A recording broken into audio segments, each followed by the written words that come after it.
Presentación de inversión inmobiliaria, hipoteca de apreciación compartida. Sam, prepárate, porque estamos aumentando las apuestas con los bienes raíces a medida que ampliamos la hipoteca de apreciación compartida. Sam, recuerda que los problemas de la práctica laboral pueden ayudarnos a tener una mejor idea de ellos.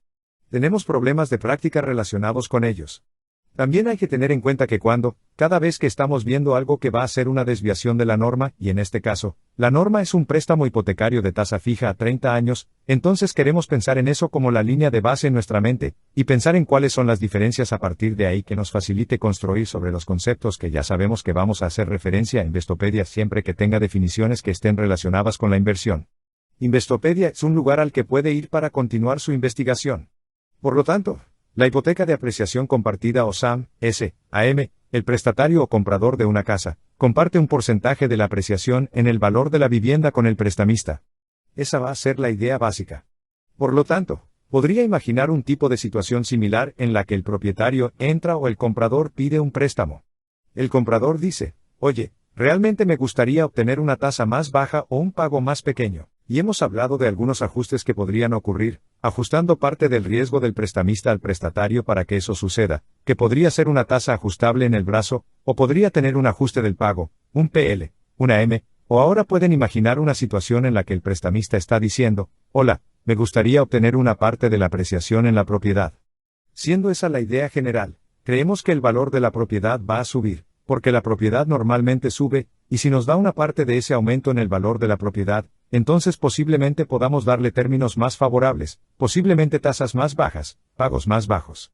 Así que ese va a ser el concepto general. Ahora bien, estos no están tan estandarizados como otros tipos de préstamos, y puedes imaginar diferentes estructuras en términos de cómo establecerías los términos para este tipo de concepto. Por ejemplo, algunas preguntas que podrían venir a tu mente serían, bueno, ¿qué pasaría si hubiera una depreciación del valor de la propiedad a la baja, que no es el caso típico en bienes raíces, pero puede suceder en ese caso? Usted pensaría que no tendría que pagar por la apreciación de la propiedad, pero quiere asegurarse de cuáles son los términos. Hay otra pregunta que podría venir a la mente es, bueno, ¿cuánto tiempo tengo que mantener la propiedad si acepto darle al prestamista una parte de la propiedad en el punto de venta? ¿Qué pasa si me aferro a la propiedad hasta que muera, o algo así, y nunca vender la propiedad? Entonces, es posible que el prestamista nunca obtenga su parte de la propiedad. Por lo general, el prestamista va a decir que hay algún tipo de tiempo, circunscripciones y así sucesivamente. La siguiente pregunta que podría venir a la mente sería, bueno, ¿qué pasa si quiero quedarme con la propiedad después de un tiempo y no venderla? Entonces podrías pensar que podría haber algo en el contrato que básicamente diría que, en ese caso, podría ser capaz de pagar el valor apreciado, posiblemente tomar una tasación o algo así. Así que puedes ver los diferentes tipos de dinámicas que podrían entrar en él. Podrías tener diferentes estructuras de este tipo de préstamo. Sin embargo, el concepto de ello, por supuesto, es que el prestamista obtenga una parte del aumento en el valor de la propiedad a cambio de una reducción de los pagos y la tasa. Por lo tanto, el prestamista acepta cobrar una tasa de interés que está por debajo de la tasa de interés vigente en el mercado. Entonces, en otras palabras, si mirara la tasa fija a 30 años, entonces, por supuesto, asumiría que si tuviera un SAM estaría obteniendo una tasa más favorable a cambio de este entendimiento, o este entendimiento de acuerdo, hipotecas de apreciación compartida, que difiere de una hipoteca regular durante la reventa de la propiedad.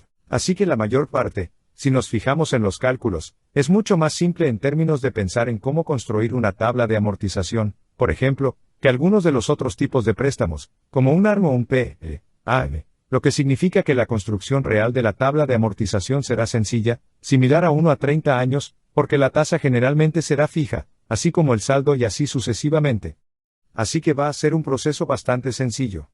Entonces, ¿cuándo entra en vigor el cambio?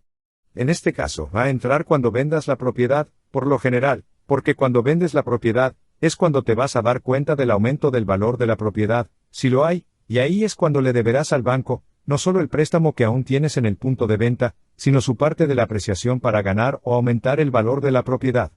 Por lo tanto, con una hipoteca estándar, el prestatario paga al prestamista el capital adeudado por el préstamo, más los intereses durante un número determinado de años.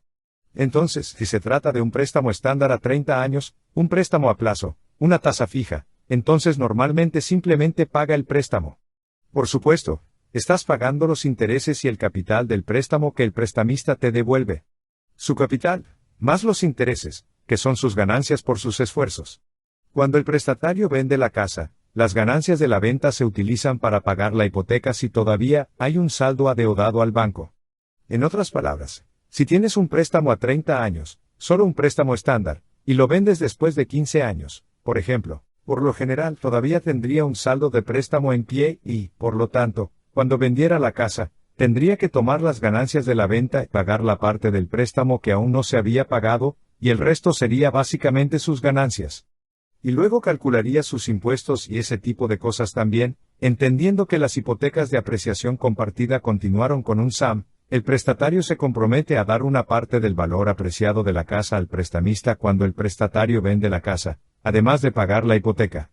Entonces, estás en una hipoteca de apreciación compartida. Cuando la vendes, digamos que tenías un préstamo a 30 años que era un préstamo de apreciación compartida, y luego lo vendiste después de 15 años, el mismo tipo de configuración, todavía tendrías que pagar de manera similar, el saldo del préstamo que aún no se había pagado, y tiene que pagar una parte de la apreciación que se había acordado, es decir, el aumento del valor de la propiedad también al banco. El monto de apreciación que se paga al banco se llama interés contingente, porque le está dando al prestamista intereses sobre el valor de apreciación de la propiedad. El interés contingente del motor se acuerda por adelantado, y se debe al prestamista al vender la propiedad. Entonces, obviamente, cuando haces el acuerdo para esta hipoteca de apreciación compartida, el acuerdo entonces va a decir, oye, quiero una tasa más baja para darte una parte de la apreciación y la propiedad, obviamente, esa parte de la revalorización, el porcentaje de la ganancia tendría que estar acordado de antemano, así como los términos de cuando tiene que vender la propiedad. Si hay algún tipo de restricción de esa naturaleza. Por lo tanto, el banco generalmente ofrecerá una tasa de interés más baja en el SAM, por lo que variaciones de las hipotecas de apreciación compartida. Ahora bien, estos son menos estandarizados, por lo que puedes imaginar un montón de pequeños giros diferentes que pueden entrar en juego si haces este tipo de arreglo. Porque, obviamente, el banco va a entrar como una especie de sociedad en su inversión. De alguna manera, les estás dando un interés en las ganancias o en el aumento del valor, por lo que pueden tener varios contingentes incorporados en ellos. Podría incluir una cláusula de eliminación gradual mediante la cual podría eliminarse por completo, o reducir el porcentaje pagado al prestamista con el tiempo. Por lo tanto, la cláusula anima al propietario a no vender la propiedad y a devolver el préstamo hipotecario. Por lo tanto, podría configurarlo para que básicamente se elimine gradualmente durante un periodo de tiempo, para que el banco reciba el pago, y aún lo incentive a conservar la propiedad. Con algunas cláusulas, el interés contingente podría eliminarse por completo, por lo que el propietario no debe nada en el momento de la venta. Por lo tanto, más variaciones incluyen otra variación de la cláusula de eliminación gradual que puede estipular que el prestatario paga un porcentaje de la apreciación del precio de la vivienda solo si la casa se vende dentro de los primeros años. Así que podrían decir, si se vende, porque están preocupados por venderlo básicamente de inmediato, posiblemente. Entonces, dicen, si lo vendes de inmediato, ahí es cuando querríamos obtener nuestro porcentaje.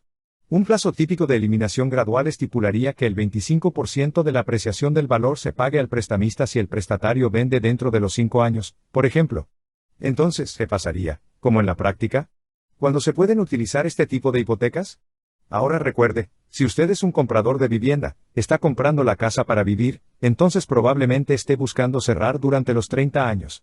Si va a llegar allí durante 30 años, le gustaría obtener el tipo de tarifa fija si va a vivir en ella por un periodo de tiempo más corto, o si se encuentra en una situación en la que está comprando la casa y arreglándola y luego vendiendo la casa, entonces esta podría ser un área donde podría ser más probable que suceda en ese tipo de casos.